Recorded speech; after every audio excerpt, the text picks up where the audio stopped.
तस्मात् यज्ञात् सर्वहुतः ऋचः सामानि जग्निरे छन्दागुंसि जग्निरे तस्मात् यजस्तस्मादजायत पर्याप्य अनन्तरायाय सर्वस्तोमोतिरात्र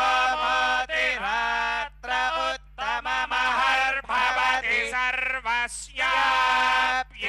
सर्वस्य जित्यै सर्वमेव तेनाप्नोति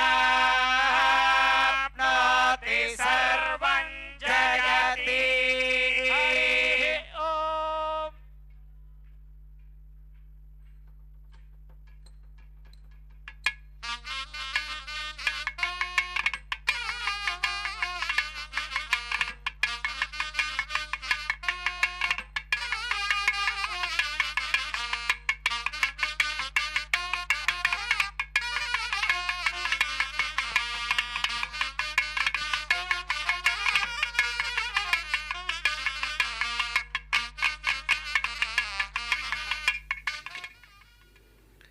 శ్రీనివాస జగన్నాథ నారాయణ దయానిధే కృతార్థోహం కృతార్థోహం కృతార్థా సర్వజంతవః.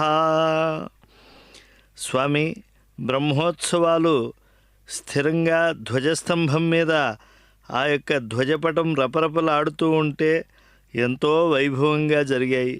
బుద్ధి స్థిరంగా కదలకుండా ఉంటే మనస్సు అటు ఇటు చెల్లించకుండా ఎప్పుడూ కూడా భగవంతుని మీదే అది నిలిచి ఉంటుంది.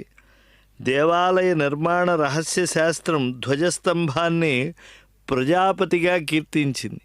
అటువంటి ధ్వజస్తంభంపై ఉండేటువంటి ఆ గరుడికి చక్కగా అభిషేకాన్ని జరిపి ఆయనను మెత్తటి ప్లోతవస్త్రంతో తుడిచి ఆ తరువాత శుద్ధ జలంతో శుద్ధి చేసి ఇప్పుడు ఆ సువర్ణమూర్తికి పుష్ప నూతన వస్త్ర సమర్పణం చేశారు.